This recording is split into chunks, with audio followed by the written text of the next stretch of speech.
Welcome to Rapid Radio Bursts, in which I analyse the rumble in the Conservative Party, especially focusing on the leadership contest, but also analysing what went wrong for Boris Johnson.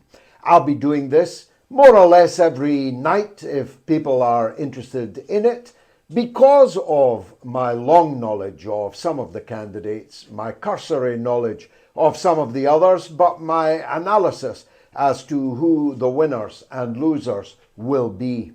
Let me state right at the outset, unless it not be obvious, and you'd be amazed the number of people, when I announced I was going to do this, to whom it is not obvious, I support none of the candidates running for the Conservative Party leadership. I damn them all, every Conservative and every new Labourite. I wanted to see Johnson gone just as much as I want to see Keir Starmer gone. What I'm doing here is giving you, as is I think my role nowadays, as dispassionate an analysis, pros and cons, as it is possible to do. I am not proselytizing for any of the candidates. And I'm starting with the one that I know the best, Jacob Rees-Mogg. Aged 53, I sat in Parliament with him over several years. Gayatri and I have interviewed him on our Sputnik show, a television show that we made for the American giant Associated Press, but which aired, amongst other places, on RT. Yes, that's right. Jacob Rees-Mogg, the next Prime Minister of Britain, perchance, appeared with us on RT. Keep that in mind when you hear the cant, humbug and hypocrisy from certain quarters. Speaking about cant, humbug and hypocrisy, let me turn now to Jacob Rees-Mogg. For those of a certain age, he is Lord Snooty. He is the Member of Parliament for the 18th century, maybe the 19th, but more likely the 18th. I once asked a good friend of mine in Parliament, the late and lamented Conservative roue Alan Clark, if the registration plate on his Bentley 1879 was the number of women that he had slept with, and he answered, "No, my dear, it's the year I should have been born." Well, Jacob Rees-Mogg was born in 1879, or at least he gives a good impression of having been so.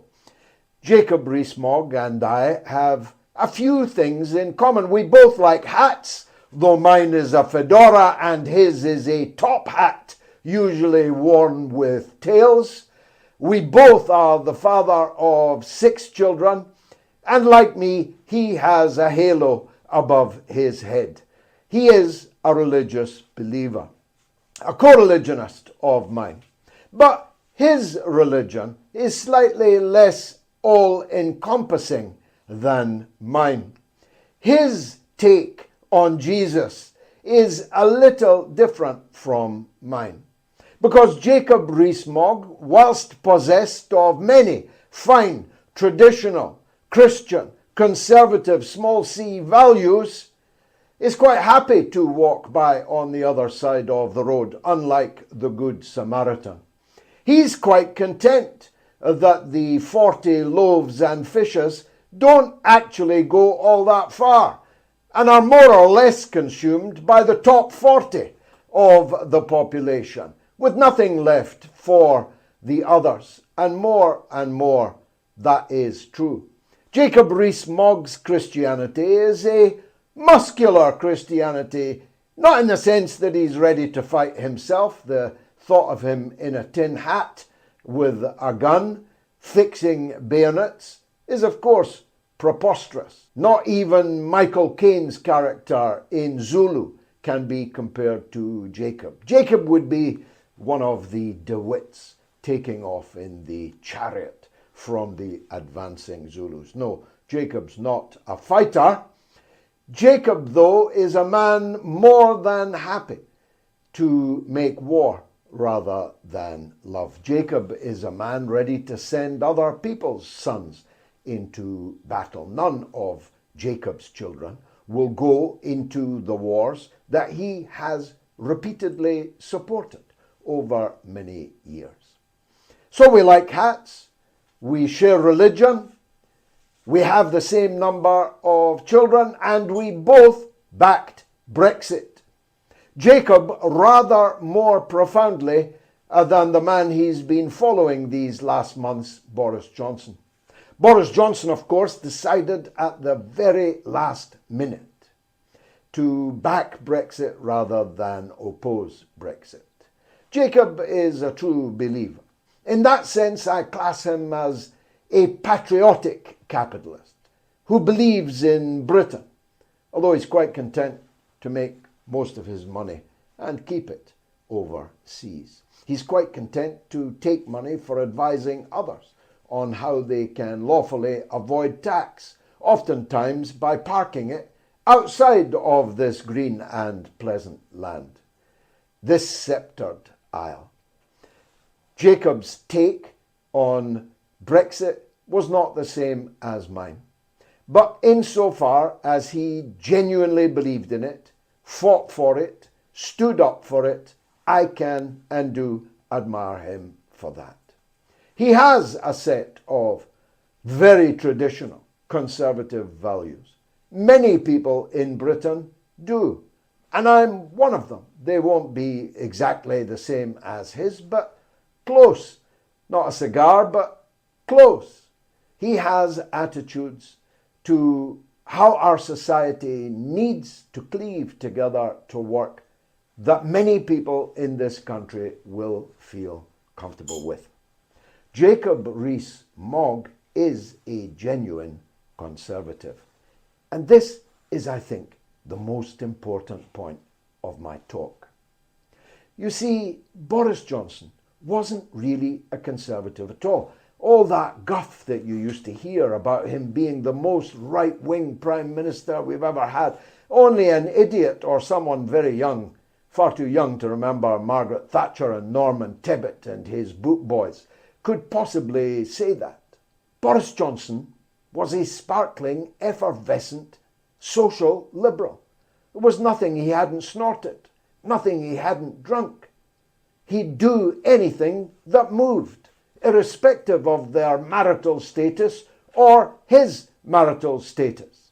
Jacob Rees-Mogg is not like that. He genuinely holds to family and conservative values. And I believe that Britain needs a choice between genuine conservatives and genuine socialists.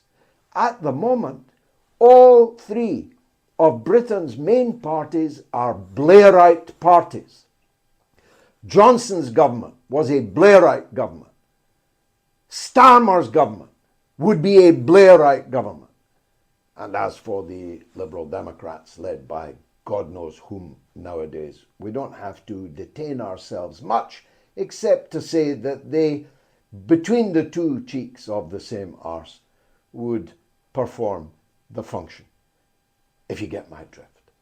The three-party consensus, ironclad on our front benches, is not healthy for democracy. So I believe it would be a healthy development if the Conservative Party were actually conservative, fiscally conservative, conservative in terms of protecting Britain's borders from borders, if you get my drift, conservative in its attitude to corruption, vice, misbehavior of all kinds.